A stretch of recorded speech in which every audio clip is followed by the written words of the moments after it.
Bismillahirrahmanirrahim.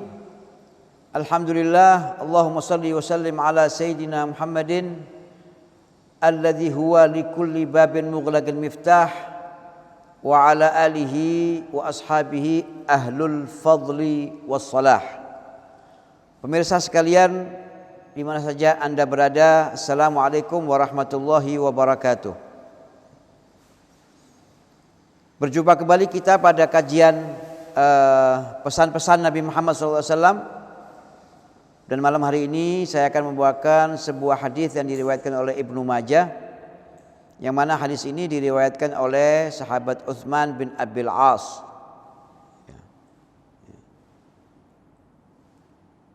Sahabat Utsman bin Abil As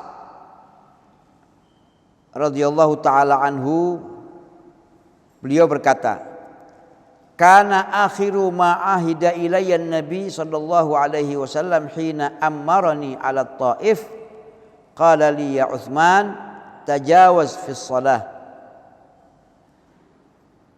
Beliau mengatakan, kata sahabat Utsman bin Abil As, ketika aku diutus ke negeri Taif oleh Nabi Muhammad SAW, akhir perjumpaanku ketika aku berpamitan untuk berangkat, Nabi Muhammad SAW berpesan kepadaku, wahai Utsman bin Abil As, tajawaz fis shalah waqdirin nasa bi ad'afihim fa inna fihimul kabiru was saghir was saqimu wal ba'id wa dzal hajah. Wahai sahabat Utsman, kalau kau nanti pergi ke Taif berdakwah di sana, Rasulullah berpesan, tajawaz fis shalah, kalau sholat jangan panjang-panjang. Nah, ini pesan Nabi Muhammad nih. Kenapa demikian?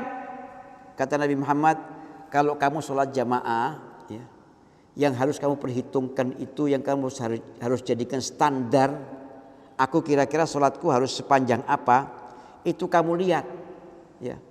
Bahwa di dalam jamaah sholatmu itu, di situ ada orang tua, ada anak kecil, ada orang sakit, ada orang yang habis dari perjalanan jauh, atau ada orang yang dia punya hajat, yang mungkin dia ada orang itu, orang punya hajat lah, mau ke kamar mandi dan sebagainya. Nah, kamu jangan ngitung yang kuat-kuat, kata Nabi. Jangan kau hitung yang muda-muda, yang masih bisa berdiri lama, yang masih bisa duduk tawarruk lama.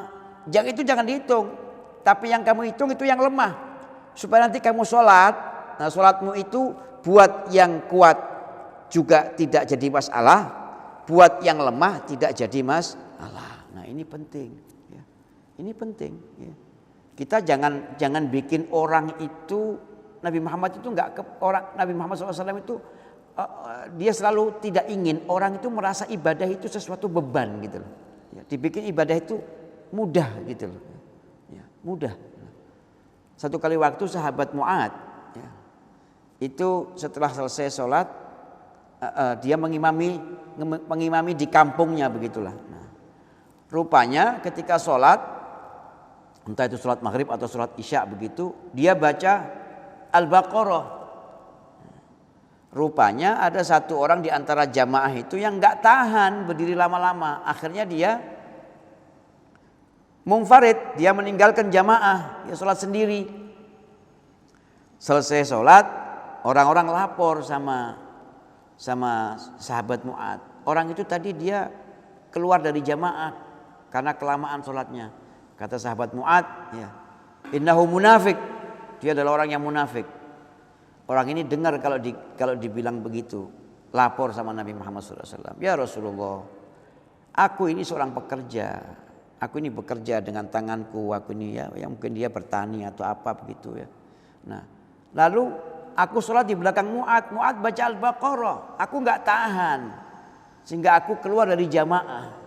Dia mengatakan aku munafik. Tahu pemirsa apa yang dilakukan oleh Nabi Muhammad SAW? Sahabat Mu'ad ditegur oleh sahabat Mu'ad radhiyallahu taala anhu, ditegur oleh Nabi Muhammad SAW. Afattanun anta ya Mu'ad? Wahai Mu'ad, kamu jangan jadi penyebab munculnya fitnah. Andaikan kamu tidak sholat panjang-panjang, ya, kan nggak ada yang kejadian seperti itu. Ya. Jangan bikin orang jadi tidak suka dengan sholat atau orang merasakan berat. Ya.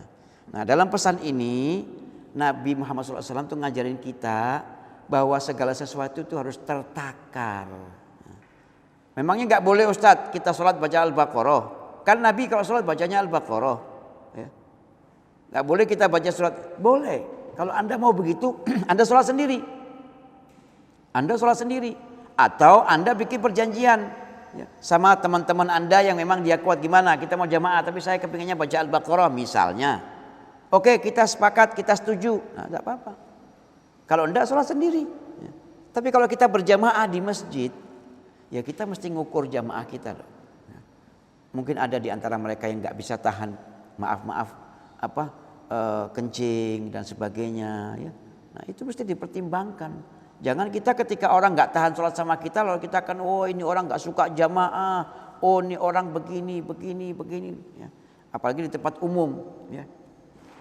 Sholat itu yang wajar. Orang sholat itu yang namanya khusyuk itu kan kita mesti tumak ninah. Tumak ninah itu kalau kita sholat, misalnya kita sujudnya atau kita ruku, kita baca Subhana Rabbiyal Azimi wa bihamdih 1 kali. Kita sudah dapat itu yang namanya tumak ninah. Kewajiban kita tumak ninah sudah gugur. Hanya dengan 1 kali kita baca Subhanallah wa bihamdih. Itu sudah gugur kewajibannya. Berarti kita sudah tumak ninah. Ya. Jadi tumak ninah itu nggak mesti panjang. Bismillahirrahmanirrahim. Alhamdulillahi Rabbil Alamin. Nah, ini mengganggu, apalagi di tempat umum yang sering saya hadapin ini. Kebetulan saya biasa traveling ya.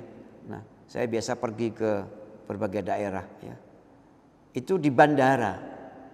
Kita sholat jamaah di bandara.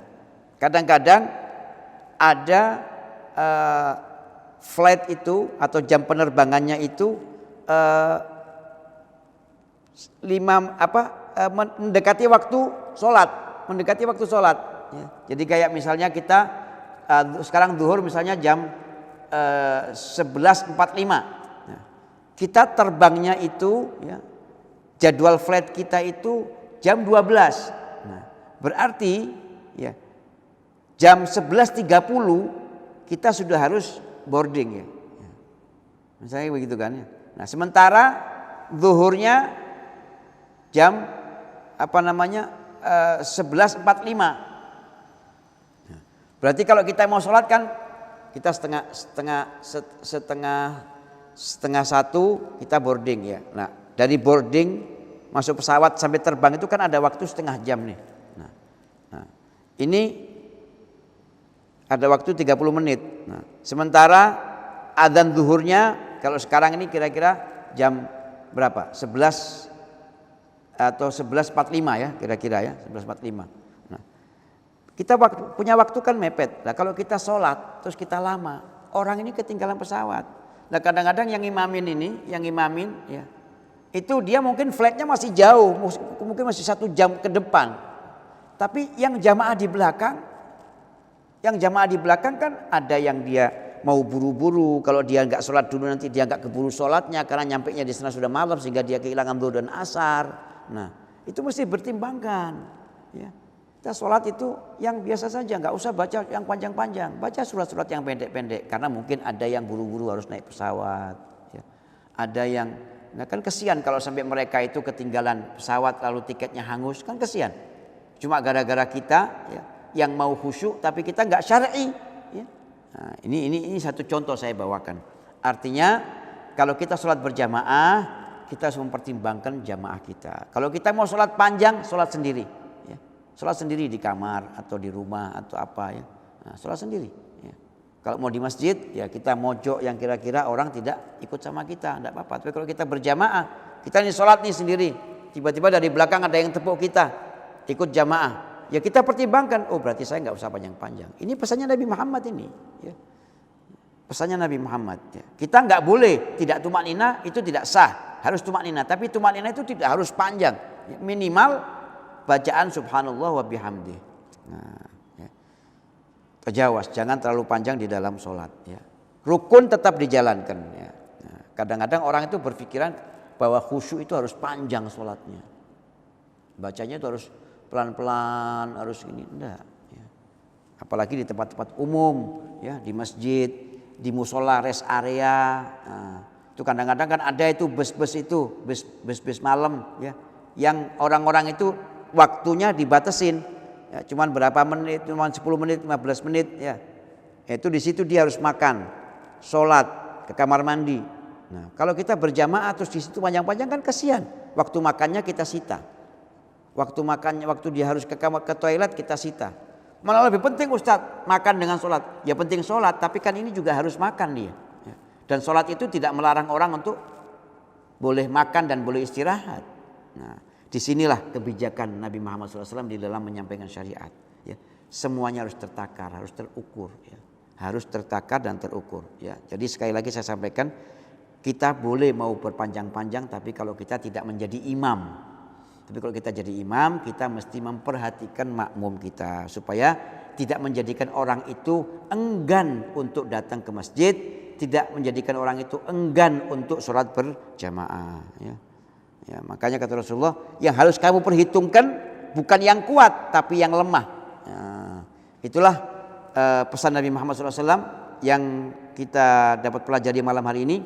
Semoga menjadi pencerahan buat kita dan kita bisa mengambil manfaat dan bisa mengamalkannya dalam kehidupan kita ke depan. Wassalamualaikum warahmatullahi wabarakatuh.